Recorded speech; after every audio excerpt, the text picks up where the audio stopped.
안녕하세요, 부티브라더 앤디입니다. 요즘 집값이 계속 연일 치솟고 있습니다. 그러다 보니까 속 편하게 있을 수 있는 장기 임대주택에 대해서 관심을 많이 갖고 계시는 분들이 요즘에 속출하고 있는 것 같습니다. 또 민간 임대 아파트의 임차 분양권이 틈새 투자 상품이 되어지고 있다고 합니다. 최근에 정부가 발표한 임대주택에는 어떤 것들이 있는지 한번 알아보는 시간을 갖고요. 공공임대 사업이 성공하기 위해서는 어떤 것들이 좀 보충되면 좋겠다, 이런 것들에 대해서 제가 말씀드리고자 합니다. 저소득층 그리고 무주택, 이러한 분들을 위해서 존재하는 게 임대주택이거든요. 요즘은요, 소득 계층별로 차별화가 된 그러한 임대주택을 많이 공급하려고 노력을 하고 있다고 합니다. 임대주택의 종류를 제가 크게 한번 나눠보겠습니다. 건설 임대주택과 매입 임대주택으로 나눌 수가 있습니다. 땅을 구비해서 새롭게 건설해서 집을 짓습니다. 그 지은 집을 임대로 공급하는 게 건설 임대주택입니다. 그리고 매입 임대주택은요, 기존에 존재하는 주택을 사서 임대를 공급하는 겁니다. 때로는 리모델링도 하고 재건축도 해서 공급하는 그런 역할을 하기도 합니다. 건설 임대주택은 또 두 가지로 크게 나눌 수가 있습니다. 어디에서 나온 돈으로 건설을 했는지에 따라서 공공건설 임대주택과 민간건설 임대주택으로 나눌 수가 있어요. 민간건설 임대주택도 공공의 지원을 받기도 합니다. 그래서 택지 같은 거에 지원을 받기도 하기 때문에 혼용되는 경우도 있는데, 일단 공공자가 들어가면요, 임대료가 싸고 장기간 들어갈 수 있다는 장점이 있습니다. 반면에 아무한테나 제공되진 않아요. 소득 기준이라든지 자산 기준, 그리고 무주택, 세대,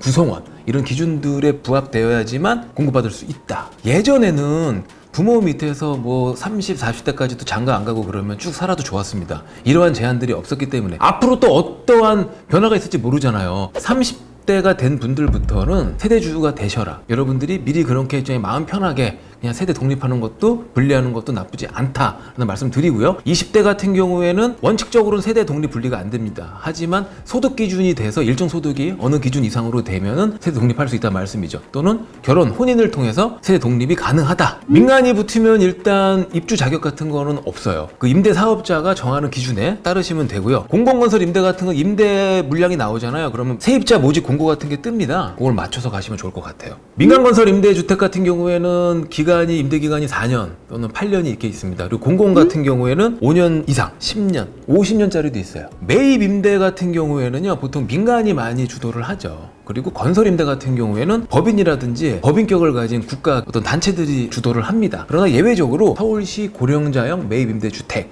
이런 것들은 LH가 주도를 해서 매입을 한 후에 리모델링 또는 재건축 후에 공급을 합니다. 꼭 한 번 더 확인하시라. 공공임대 같은 경우에는 주요 재원이 들어오는 루트가 정부입니다. 그리고 지방자치단체, 그리고 주택도시기금법상의 주택도시기금, 여기서도 지원을 받습니다. 제가 임대주택에 대해서 종류별로 살짝 말씀드릴게요. 연구도 있고요. 50, 30년, 20년 있습니다. 민간에는 연구가 없다. 민간 같은 경우에는 한 4년에서 8년. 공급 면적에 대한 제한은 민간은 없습니다. 그러나 공공 쪽에서는 제한이 있다라는 거. 연구는 40제곱미터 이하, 상당히 좁습니다. 그래도 25평 이상을 얻으시면 결혼 이후에 2세를 낳아도 기르며 살 수 있잖아요. 사이즈라든지 이런 걸 체크업하시고 지원하시는 게 올바른 선택인 것 같습니다. 임대료 수준은요, 시세 30% 수준도 있고요, 시세 90% 수준까지 육박하는 것도 있습니다. 대상 같은 경우에는, 민간 같은 경우에는 규제가 공공보다는 많지는 않아요. 근데 공공 같은 경우에는 기준이 있습니다. 각각 프로그램마다 소득 기준이 다 다릅니다. 그러니까 여러분이 그걸 확인하시면 좋겠고요. 자, 그럼 이제 공공을 제가 말씀드렸으니까 민간 쪽으로 넘어갈게요. 민간 임대주택 같은 경우에는 청약 통장 필요 없습니다. 당첨 이력이 있다 할지라도 지원 가능합니다. 조건은 만 19세 이상의 무주택 세대 구성원이시면 됩니다. 민간 임대주택의 최소 보장 임대 기간은 10년입니다. 임대료 상승률도 제한을 뒀기 때문에 5% 이내로 상승할 수 있다. 그래서 안정적인 주거 제공이 가능하고, 당연히 내 집 갖는 게 아니기 때문에 취득세 없고요, 보유세 없습니다. 장기간 사시면서 시드머니 모으셔도 충분하다. 민간 임대도 민간 건설 임대가 있고요, 민간 매입 임대가 있습니다. 민간 건설 임대주택 같은 경우에는요, 분양을 목적으로 건설을 하는 거죠. 그래서 사업계의 승인을 받아서 건설한 주택인데, 이게 사용검사 때까지 계속 미분양이 된 물량이 있잖아요. 그러면 그런 물량을 임대 주택으로 활용할 수가 있습니다. 다른 거에 비해서 조금 더 좋은 주변 환경을 갖지 않을까. 임대 사업자 등록이라는 게 막 뉴스에 나오잖아요. 많은 분들이 헷갈려 하시는 부분이에요. 그러니까 민간 등록 임대주택 사업자의 기준을 말씀드릴게요. 정확하게. 임대라는 걸 누군가에 하면 소득이 발생하죠. 소득이 발생하면 우리는 세금을 내야 됩니다. 비과세 되는 경우도 있어요. 전세 같은 거 줬을 때. 그거를 제외하고는 월세를 줘서 소득이 발생한다. 그러면 일단 세무서에 등록을 해야 돼요. 임대 신고를 해야 됩니다. 그런데 등록 임대사업자는 관청에까지 등록을 합니다. 즉 구청이겠죠, 보통. 요즘에는 아파트는 아예 임대사업자 등록 그 대상물이 되질 않습니다. 아예 폐지가 됐습니다. 정부는 이렇게 보는 거예요. 이제 아파트 값이 뜨면서 투기 세력들이 여러 개를 임대사업자 등록이라는 명목 하에 이용하고 있다. 어쨌거나 폐지 이후에도 2020년도에 폐지했는데 지금까지도 아파트 값은 계속 상승하고 있죠. 만약에 폐지를 안 하고 뒀으면 규제 없이 나오는 전세값보다 조금 더 저렴하지 않았을까라는 생각을 요즘 제가 좀 개인적으로 해보기도 합니다.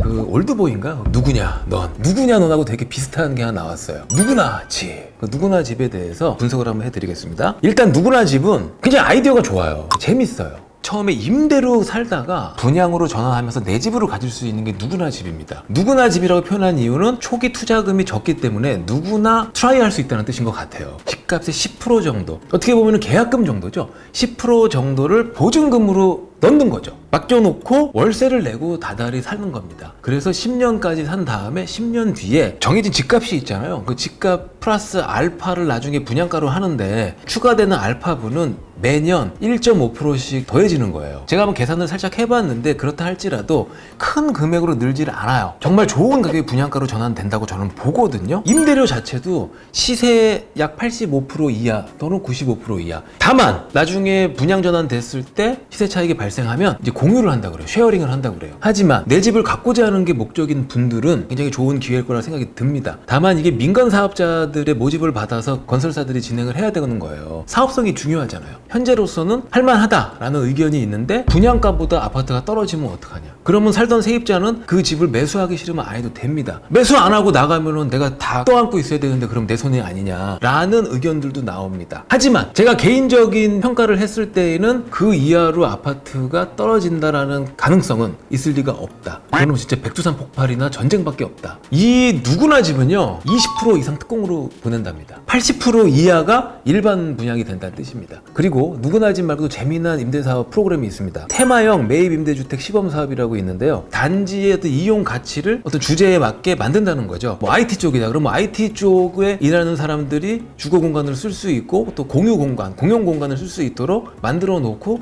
거기에 해당하는 세입자를 받겠다. 이런 의미로 생각하시면 딱 맞는 것 같아요. 건설은 민간이 하고요. 공공이 매입을 다시 해요. 민관 협력 이렇게 보시면 좋을 것 같습니다.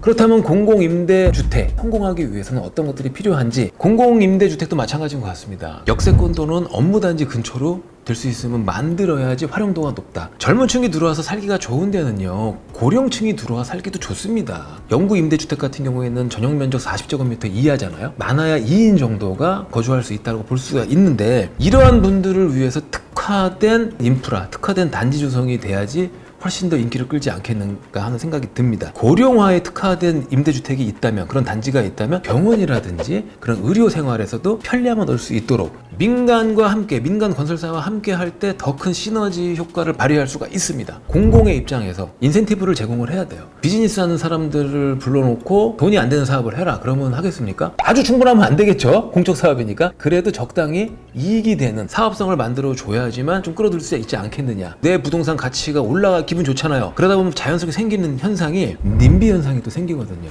내 근처에는 오지 말라는 얘기입니다. 혐오 대상 중에 하나가 사실 임대주택이에요. 혐오 시설로 과거부터 인식되어 왔습니다. 우리가 소셜 믹스라고 그래서 임대주택 단지와 일반 분양 단지를 같이 묶어놨을 때 그 경계를 뚜렷하게 만들기 위한 여러 가지 조치들을 취하는 것도 봤습니다. 임대주택에 들어간 다음에 이분들의 삶이 얼마나 주눅들겠습니까? 임대주택은 자기 집 소유하는 것도 아닙니다. 살다가 딴 데 가시는 분들이에요. 근데도 왜 그렇게 싫어할까? 제가 솔직히 말씀드릴게요. 고급 레스토랑 그 동네에 있는데 갔습니다. 돈 있는 분들하고 돈 없는 분들하고 만날 확률이 거의 없어요. 서민분들이 거기 와서 돈 팡팡 쓰면서 드시고 계시겠어요? 만날 일은 거의 없어요. 그러면 이분들을 어디서 자주 만나냐? 학교입니다. 거기서는 직접적으로 얼굴도 보고 접촉이 가까워지잖아요. 어머니 아버지가 능력이 되게 소득수준이 높으면 애들이 공부를 잘하는 케이스가 실제로 많고 하다 보니까 그런 고정관념을 갖고 있단 말이죠. 그러니까 이쪽 애들이 오면은 학군이 안 좋아지고 매매가에도 악영향을 준다라는 생각을 저는 할 수 있다고 봐요. 그래서 이런 지역에 저는 제안하고 싶습니다. 하나는 뭐냐면 비평준화를 가자는 겁니다. 또는 이곳에 시험 쳐서 갈 수 있는 특목고라든지 그런 것들을 허가해 주는 거예요. 주변 환경이 좀 안 좋더라도 기가 막히게 공부하는 친구들이 있어요. 그러면서 학군 자체는 저는 더 좋아질 수도 있다고 보거든요. 그러면 외부에서 이 지역을 무시하겠습니까?